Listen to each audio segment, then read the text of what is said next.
ಚೆನ್ನಾಗಿ ಕ್ರಿಸ್ಪಿಯಾಗಿ hotel style dosa ಬಂದಿದೆ. ವಾವ್ ನೋಡಿರಿ, ಇದ್ರ ಜೊತೆ ಕೊಬ್ಬರಿ ಚಟ್ನಿ ಹಾಗೆ ಆಲೂಗಡ್ಡೆ ಪಲ್ಯ ಹಚ್ಕೊಂಡು ತಿಂತಿದ್ರಿ. ವಾವ್ ಸೂಪರ್, ಕಳೆದು ಹೋಗ್ಬಿಡೋದು ನೋಡಿರಿ.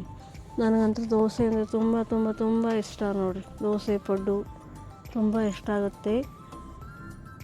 ಸೊ ಅಷ್ಟು ಹೋಟೆಲ್ ಸ್ಟೈಲು ದೋಸೆ ಹೇಗೆ ಮಾಡೋದು ಕ್ರಿಸ್ಪಿಯಾಗಿ ನಿಮ್ಗೆ ಹೇಳ್ಕೊ. ನಾನು ಮನೆಯಲ್ಲಿ ದೋಸೆ ಹೇಗೆ ಮಾಡ್ತೀವಿ ಅಂತ ನೀವು ತಿಳ್ಕೊಬೇಕಂದ್ರೆ ಪೂರ್ತಿ ವಿಡಿಯೋನ ಸ್ಕಿಪ್ ಮಾಡಿದೆ ಪೂರ್ತಿ ವಿಡಿಯೋ ನೋಡಿರಿ, ಅಂದರೆ ನಿಮಗೆ ತಿಳಿಯುತ್ತೆ. ಕೊಡ್ತೀನಿ. ಸೊ ಇದಕ್ಕೆ ನಾವು ಏನು ಮಾಡ್ತೀವಿ, ಹಿಂದಿನ ದಿನ ಮಾರ್ನಿಂಗು ಅಕ್ಕಿ, ರೇಷನ್ ಅಕ್ಕಿ, ಸೊಸೈಟಿ ಅಕ್ಕಿ, ದೊಡ್ಡ ಪಾತ್ರೆ ತೊಗೊಂಡು ಅದಕ್ಕೆ ರೇಷನ್ ಅಕ್ಕಿ ಹಾಕ್ಕೊಂಡು 1-2 ಸಲ ತೊಳಿಬೇಕು. ತೊಳೆದು ಚಲೋ ನೀರು ಹಾಕ್ಕೊಂಡು ಇಟ್ಕೋಬೇಕು. ಅದಕ್ಕೆ ನಾವು ಏನು ಮಾಡ್ತೀವಪ್ಪ ಅಂದರೆ ಮೆಂತ್ಯ ಕಾಳು ಹಾಗೆ ಅವಲಕ್ಕಿ ಯಾಕೆ ಹಾಕಿದರೆ ಅಂದರೆ ಕ್ರಿಸ್ಪಿಯಾಗಿ ಬರುತ್ತೆ. ಆಮೇಲೆ ಉದ್ದಿನಬೇಳೆ ಇವು 4 ಹಾಕು ಹಿಂದಿನ ದಿನವೇ ನೆನೆಸಿಟ್ಟಿರ್ತೀವಿ ನಾವು.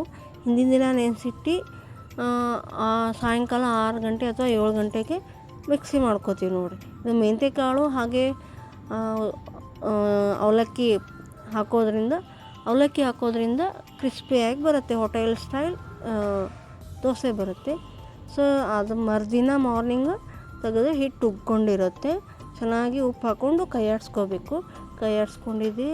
ಈಗ ನೋಡಿರಿ, ಹಂಚ ಮೇಲೆ ತವಾ ಕಾಯ್ಲಿಕ್ಕಿಟ್ಟು ಸ್ವಲ್ಪ ಎಣ್ಣೆ ಹಾಕ್ಕೊಂಡು ಸ್ವಲ್ಪ ನೀರು ಚಿಮ್ಮಿಸ್ಕೊಂಡು ಒಂದು ದೋಸೆ ಬಿಟ್ಬಿಟ್ರೆ ನೋಡಿರಿ, ಅದ್ರ ಮೇಲೆ ಪುಡಿ ಉದುರಿಸ್ತಿದ್ವಿ, ಶೇಂಗಾ ಚಟ್ನಿ. ನೀವು ಬೇಕಿದ್ರೆ ಇದಕ್ಕೆ ಪುಟಾಣಿ ಚಟ್ನಿನೂ ಹಾಕ್ಕೋಬೋದು, ಪುಡಿ ಮಸಾಲ ಅಂತಾರಲ್ಲ.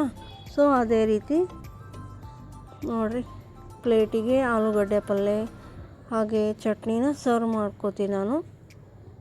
ಮನೆಯಲ್ಲಿ ಸ್ವೀಟ್ ಇತ್ತು, ಏನಪ್ಪ ಅಂದರೆ ಸೋನ್ ಪಾಪಡಿ ಇತ್ತು. ಸೊ ಅದನ್ನು ಹಾಕ್ಕೊಂಡಿಟ್ಟಿದ್ದೀನಿ, ಸ್ವೀಟು ಖಾರದ ಜೊತೆ ಸ್ವೀಟ್ ಇರಲಿ ಅಂಥೇಳಿ. ನೋಡಿರಿ ಎಷ್ಟು ಚೆನ್ನಾಗಿ ಬಂದಿದೆ, ಒಂದು ಸ್ವಲ್ಪ ಹರಿದು ಬಿಡ್ತಿದ್ದು. ಸೊ ಇವಾಗ ತೋರಿಸ್ತೀನಿ ನೋಡಿರಿ, ಈ ರೀತಿ ಎಣ್ಣೆ ಹಾಕಿ ನೀರು ಹಾಕ್ಕೊಂಡು ದೋಸೆ ಬಿಟ್ಟರೆ ನೋಡಿರಿ ಎಷ್ಟು ಚೆನ್ನಾಗಿ ಬರುತ್ತೆ. ಇದು ನಮ್ಮ ಮಸಾಲೆ ದೋಸೆ ಟೈಪ್. ಇದಕ್ಕೇ ಆಲೂಗಡ್ಡೆ ಒಳಗಡೆ ಸ್ಟಫ್ ಹಾಕಿಕೊಟ್ರೆ ಮಸಾಲೆ ದೋಸೆ. ಇವಾಗ ನಾವು ಇದಕ್ಕೆ ಪುಡಿ ಹಾಕ್ತಿದ್ದೀವಿ ನೋಡಿರಿ. ಪುಡಿ ಹಾಕಿ ಮೇಲ್ಗಡೆ 1 ಸ್ಪೂನು ಅಥವಾ 2 ಸ್ಪೂನ್ ಎಣ್ಣೆ ಹಾಕಿಬಿಟ್ರೆ ಒಂದು 150 ಸೆಕೆಂಡ್ಸು ಈ ರೀತಿ ಮುಚ್ಚಿ ಮೀಡಿಯಮ್ ಫ್ಲೇಮ್ ಅಥವಾ ಹೈ ಫ್ಲೇಮ್ ಇಟ್ಟರು ಓಕೆ, ಏನು ಪ್ರಾಬ್ಲಮ್ ಇಲ್ಲ. ಇವಾಗ ನೋಡಿರಿ ಎಷ್ಟು ಚೆನ್ನಾಗಿ ಬರುತ್ತೆ ನಮ್ಮ ದೋಸೆ, ಮಸಾಲೆ ದೋಸೆ ಟೈಪು. ವಾವ್, ದೋಸೆ ಎಷ್ಟು ಚೆನ್ನಾಗಿ ಬಂದಿದೆ ನೋಡಿರಿ. ವಾವ್ ನೋಡಿರಿ, ನಮ್ಮ ದೋಸೆ ರೆಡಿ ಆಗಿಬಿಡ್ತು. ಇವಾಗ ನಾವು ದೋಸೆ ಜೊತೆ ಚಟ್ನಿ ಹಾಗೆ ಆಲೂಗಡ್ಡೆ ಪಲ್ಯ ಹಚ್ಕೊಂಡು ತಿಂತಿದ್ರೆ, ಈ ರೀತಿ ಮಾಡಿಕೊಟ್ರೆ 2 ತಿನ್ನೋರು 3-4 ದೋಸೆ ತಿಂದು ಸಂತೃಪ್ತಿ ಆಗಿಬಿಡ್ತಾರೆ ನೋಡಿರಿ. ಸೊ ಹೇಗಿತ್ತು ಇವತ್ತಿನ ರೆಸಿಪೀಸ್ ನಿಮಗೆ ಇಷ್ಟ ಆಗ್ತಿದ್ರೆ ಒಂದು ಲೈಕ್ ಮಾಡಿರಿ, ಶೇರ್ ಮಾಡಿ, ಕಮೆಂಟ್ ಮಾಡಿ ನಿಮ್ಮ ಫ್ಯಾಮಿಲಿ ಫ್ರೆಂಡ್ಸಿಗೆ.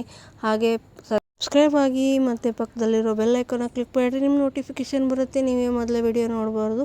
Thanks for watching. Bye, take care, keep support me.